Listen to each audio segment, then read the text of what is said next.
Bem-vindos ao debate. Hoje a gente vai mergulhar numa notícia que, olha, tá agitando e muito o mercado de transferências. O zagueiro argentino Nicolás Otamendi, capitão do Benfica, campeão do mundo, pode estar de malas prontas para o Brasil. E não é só um rumor qualquer, né? Aos 37 anos e em final de contrato, a N Sports aponta que o Vasco da Gama tem um interesse fortíssimo com negociações já em andamento. Isso muda tudo. Antes da gente entrar de cabeça nisso, já sabe, né? Deixa seu comentário, seu like e, claro, se inscreve no canal para não perder nenhuma das nossas discussões. Exato. E essa possibilidade toda levanta a questão central de hoje. Considerando que o Otamendi é tipo uma peça-chave no Benfica e na seleção argentina, a vinda dele pro Vasco seria um movimento estratégico genial, tanto pro clube quanto para ele. E enorme para os dois lados, sabe? Especialmente nessa altura da carreira dele. Bom, eu vou defender que a contratação do Otamendi seria um passo assim transformador pro Vasco. Seria trazer um líder de calibre mundial para ser a rocha de um projeto ambicioso e para ele um novo desafio, talvez o mais significativo dessa reta final de carreira.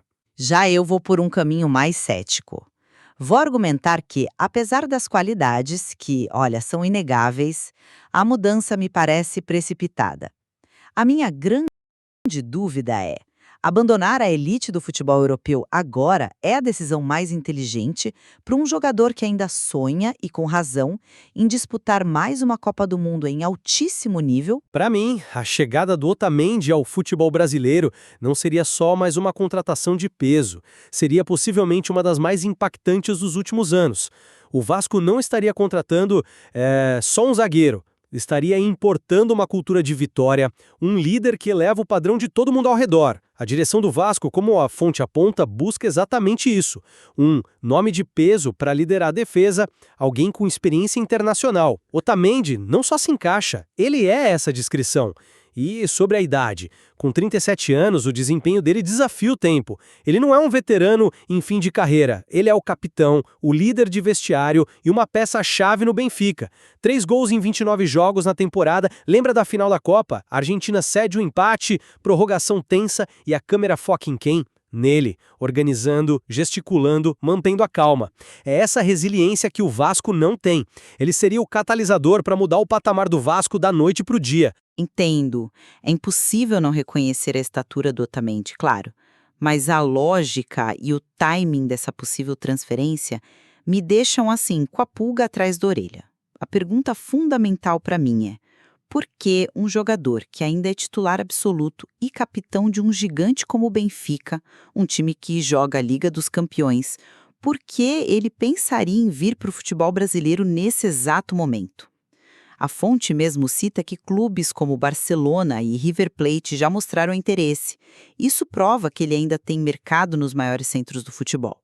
Para um atleta que, segundo a notícia, quer estar na Copa de 2026, o caminho mais seguro, mais lógico para chegar lá em condição ideal é se manter no topo, jogando na Europa.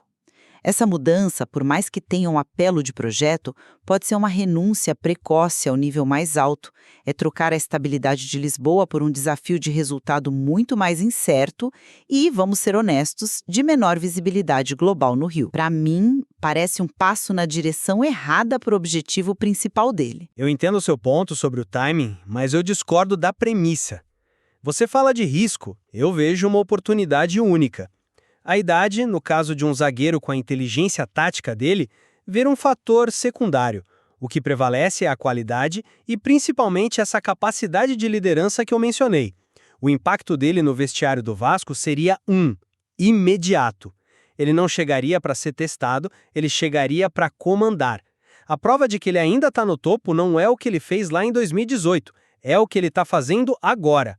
Capitão do Benfica e titular da seleção campeã do mundo. Isso não é currículo, é o status atual dele. Sim, esse é um argumento convincente, mas ele ignora o contexto específico e, assim, brutal do futebol brasileiro. A intensidade aqui é outra, e eu não falo nem da qualidade técnica, mas de puro desgaste físico. O calendário brasileiro é uma máquina de moer carne. São mais jogos, viagens que parecem intercontinentais, variações de clima, de gramado e uma fisicalidade que não dá trégua. Para um jogador de 37 anos, por mais que ele seja um monstro físico, o risco de lesão, de queda de rendimento pela fadiga, aumenta exponencialmente. Manter a consistência jogando quarto e domingo é um desafio gigantesco. Mas outros conseguiram, né? A gente viu o Thiago Silva voltando, Felipe Melo, Fernandinho sendo peça-chave. Sim, mas cada caso é um caso, e o risco é altíssimo. O projeto do Vasco dependeria totalmente da presença dele em campo. Ele não pode ser um luxo para jogar 20 jogos no ano. E essa constância é exatamente o que a idade, somado ao calendário brasileiro, coloca em xeque. E não é só o número de jogos, é o estilo. No Brasileirão, ele ia enfrentar pontas de 20 anos, velozes, que atacam o espaço o tempo todo. Na Europa, o jogo é mais tático, o que favorece um zagueiro que depende mais da leitura. Fisicamente, a exigência é completamente diferente. Você fala do risco físico e ele é real. Mas isso me faz pensar, o que motiva um cara como ele a topar esse risco? Claramente não é só dinheiro. É o tamanho do desafio, a chance de ser o pilar da reconstrução de um gigante adormecido. É um tipo de legado. E quanto ao custo-benefício, a SAF do Vasco existe para isso, para fazer apostas calculadas como essa. O valor que ele agregaria em profissionalismo, em mentalidade, isso pode se pagar muito rápido, mesmo que ele não jogue tudo. Ou pode ser a aposta que quebra o caixa. É um risco financeiro e esportivo enorme. O Vasco não vai pagar um salário de estrela europeia para ter um mentor de vestiário. Vai pagar por 90 minutos de performance de elite de quarta e domingo. Se essa entrega não vier de forma consistente, o que era para ser a solução vira um problema caríssimo. O custo-benefício só funciona se o benefício principal, que é a performance em campo, for constante. E essa é a minha maior dúvida. É um ponto válido, mas que me leva a outra questão, o apelo do projeto. Você questiona se o Vasco está à altura do Otamendi. Eu inverto a pergunta. Não seria o Otamendi a peça que finalmente eleva o projeto do Vasco ao outro patamar? Desculpa, mas eu não compro esse argumento. É uma visão muito otimista. Um jogador campeão do mundo, referência na Europa, acostumado a disputar oitavas, quartas de final de Liga dos Campeões, estaria trocando essa realidade por um projeto de reconstrução que ainda está engatinhando? Por mais ambicioso que seja o discurso, na prática, a realidade do Vasco hoje é lutar por vaga na Sul-Americana, talvez na Libertadores. Isso é um passo atrás na carreira de qualquer atleta de elite. Ele estaria deixando de competir pelos maiores títulos do mundo para liderar um time em formação. É uma troca muito, muito significativa. Mas é aí que está o ponto central na minha visão. A atratividade para um jogador que já ganhou quase tudo pode ser justamente essa. No Benfica, ele é o capitão, uma figura imensamente respeitada. No Vasco, ele seria mais. Ele seria o símbolo de uma nova era, a figura central na reconstrução de um gigante. Esse papel de protagonista absoluto, de ser o cara que lidera a volta por cima, isso pode ser muito mais gratificante aos 37 anos do que continuar sendo apenas o capitão de um clube já consolidado na Europa. É a chance de construir um legado diferente. Espera um pouco. Você diz símbolo de uma nova era, mas essa narrativa não é perigosa. E se não der certo? O símbolo da reconstrução vira o símbolo do fracasso. A pressão em cima dele seria desumana, muito maior do que a que ele tem em Portugal. Lá, ele é parte de uma engrenagem. Aqui, ele seria a própria engrenagem. Qualquer falha seria potencializada ao extremo. Essa romantização do salvador da pátria é uma armadilha que a gente já viu muitas vezes no futebol. Todo grande salto envolve risco. Mas a recompensa, nesse caso, é a chance de entrar para a história de um dos clubes mais populares do Brasil. Não é pouca coisa. E isso me leva ao impacto na carreira internacional dele, que você vê como um ponto negativo. Sem dúvida. Para mim, esse é o ponto mais crítico. Vir para o Brasil seria se afastar do radar de elite que mantém um jogador no nível da seleção argentina. Aí eu discordo completamente. Onde está o radar de elite? O futebol sul-americano está cada vez mais forte. Atuar em alto nível no Brasileirão, uma das ligas mais competitivas do mundo, manteria o Otamendi totalmente em evidência para o Scaloni. A visibilidade é enorme. Ser o líder incontestável de um clube com a dimensão do Vasco poderia, inclusive, reforçar a imagem dele de liderança na seleção. Ele não estaria escondido, estaria sobre os holofotes toda semana jogando clássicos de enorme pressão. Isso prepara um jogador, não o esconde. É um argumento interessante, mas que não se sustenta na prática, eu acho.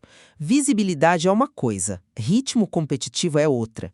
E o ritmo de jogo das competições europeias de elite, ele é incomparável. Enfrentar Mbappé, Haaland e Vinícius Júnior na Liga dos Campeões cria um nível de exigência que o Brasileirão, com todo respeito, não consegue replicar com a mesma frequência. Para um zagueiro veterano que quer garantir sua vaga e chegar inteiro para defender o título na Copa de 2026, ficar no epicentro do futebol mundial não é só uma escolha, é a decisão mais lógica. Sair desse ecossistema é uma aposta.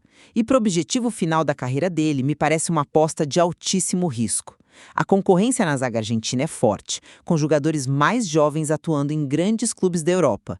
Qualquer queda de nível pode ser fatal. Bom, para concluir meu ponto de vista, eu reitero que essa união entre a necessidade clara do Vasco por um líder e a oportunidade para o Otamendi de protagonizar um projeto ambicioso cria uma sinergia quase perfeita. Eu não vejo como um passo atrás, mas como um passo ao lado para um novo tipo de desafio que pode beneficiar imensamente os dois lados. Pode redefinir o patamar do clube e oferecer um capítulo final glorioso para a carreira de um jogador já lendário. É uma aposta, sim, mas com um potencial de retorno gigantesco. E eu concluo que, embora a contratação seja empolgante no papel, ela carrega riscos consideráveis que não podem ser ignorados. A decisão do Otamendi, seja ficar em Lisboa ou ir para o Rio, vai ser uma escolha que vai pesar não só o presente, mas o legado de uma carreira vitoriosa e a chance, talvez a última, de encerrá-la no palco máximo do futebol. Para mim, a equação de risco-retorno pende perigosamente para o lado do risco. Então a gente concorda que a decisão final dele vai ser um fascinante estudo de caso. Vai nos dizer muito sobre as prioridades, as ambições de um atleta de elite no fim da carreira. A escolha entre consolidar um status na Europa ou buscar um novo tipo de glória na América do Sul. Esse é o dilema. Exatamente. A discussão sobre o futuro dele ilustra perfeitamente as complexas variáveis nessa ponte aérea de talentos entre Europa e América do Sul. É um convite para todo mundo refletir sobre os diferentes caminhos